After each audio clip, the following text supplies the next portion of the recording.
पुत्रदा एकादशी की व्रत कथा के अनुसार महाराज युधिष्ठिर ने पूछा, हे भगवान, आपने सफला एकादशी का महात्म बताकर बड़ी कृपा की। अब आप कृपा करके यह बतलाइए कि पौष शुक्ल एकादशी का क्या नाम है, उसकी विधि क्या है और उसमें कौन से देवता का पूजन किया जाता है। भक्त वत्सल भगवान श्री कृष्ण बोले, हे राजन, इस एकादशी का नाम पुत्रदा एकादशी है। इसमें भी नारायण भगवान की पूजा की जाती है। इस चर और अचर संसार में पुत्रदा एकादशी के व्रत के समान दूसरा कोई व्रत नहीं है। इसके पुण्य से मनुष्य तपस्वी, विद्वान और लक्ष्मीवान होता है। इसकी मैं एक कथा कहता हूँ, सो तुम ध्यान पूर्वक सुनो। भद्रावती नामक नगरी में सुकेतुमान नाम का एक राजा राज्य करता था। उसके कोई पुत्र नहीं था। उसकी स्त्री का नाम शैव्या था। वह निपुत्री होने के कारण सदैव चिंतित रहा करती थी। राजा के पितर भी रो रोकर पिंड लिया करते थे और सोचा करते थे कि इसके बाद हमको कौन पिंड देगा। राजा को भाई, बांधव, धन आदि, हाथी, घोड़े, अन्य राज्य और मंत्री, इन सब में किसी से भी संतोष नहीं होता था। वह सदैव यही विचार करता था कि मेरे मरने के बाद मुझको कौन पिंडदान करेगा। बिना पुत्र के पितरों और देवताओं का ऋण मैं कैसे चुका सकूंगा। जिस घर में पुत्र ना हो उस घर में मैं सदैव अंधेरा ही रहता है। इसलिए पुत्र उत्पत्ति के लिए प्रयत्न करना चाहिए। जिस मनुष्य ने पुत्र का मुख न देखा है वह धन्य है। उसको इस लोक में यश और परलोक में शांति मिलती है, अर्थात उनके दोनों लोक सुधर जाते हैं। पूर्व जन्म के कर्म से ही इस जन्म में पुत्र, धन आदि प्राप्त होते हैं। राजा इसी प्रकार रात दिन चिंता में लगा रहता था। एक समय तो राजा ने अपने शरीर को त्याग देने का निश्चय किया, परंतु आत्मघात होने का महान पाप समझकर उसने ऐसा नहीं किया।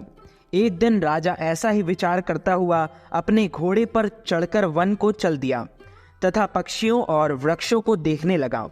उसने देखा कि वन में मृग, व्याघ्र, सुअर, सिंह, बंदर, सर्प आदि सब भ्रमण कर रहे हैं। हाथी अपने बच्चों और हथनियों के बीच घूम रहे हैं।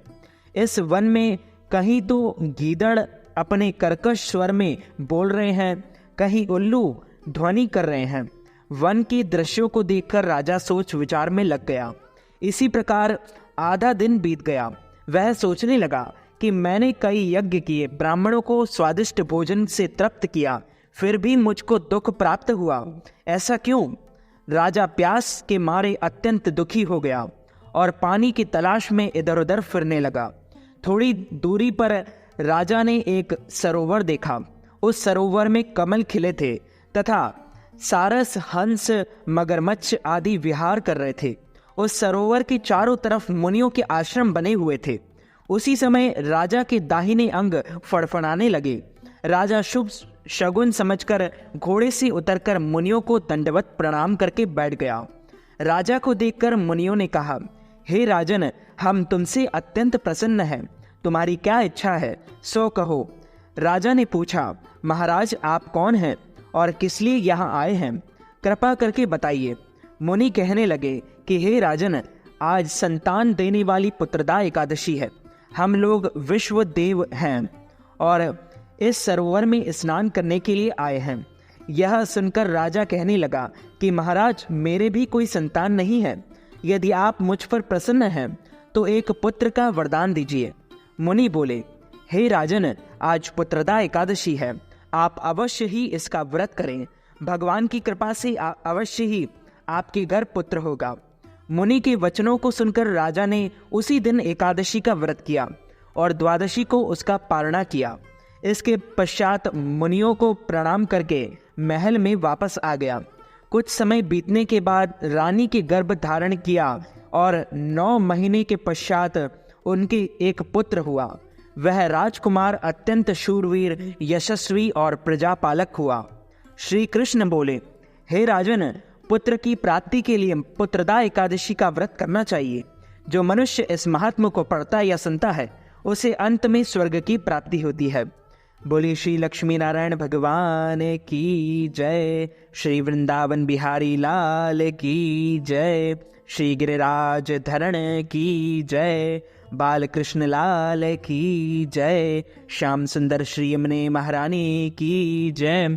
जगत गुरु श्री वल्लभाधीश की जय। गोसाई जी परम दयाल की जय। श्री गुरुदेव की जय। लाडले लाल की जय। आज के आनंद की जय। अच्युतम केशवम राम नारायणम कृष्ण दामोदरम वासुदेवम हरि श्रीधरम माधवम गोपिका वल्लभम श्री जानकी नायकम श्री रामचंद्रम भजे।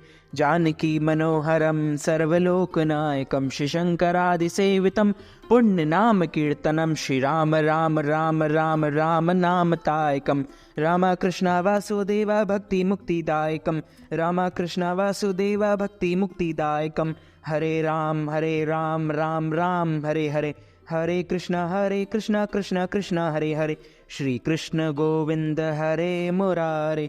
हे नाथ नारायण वासुदेव।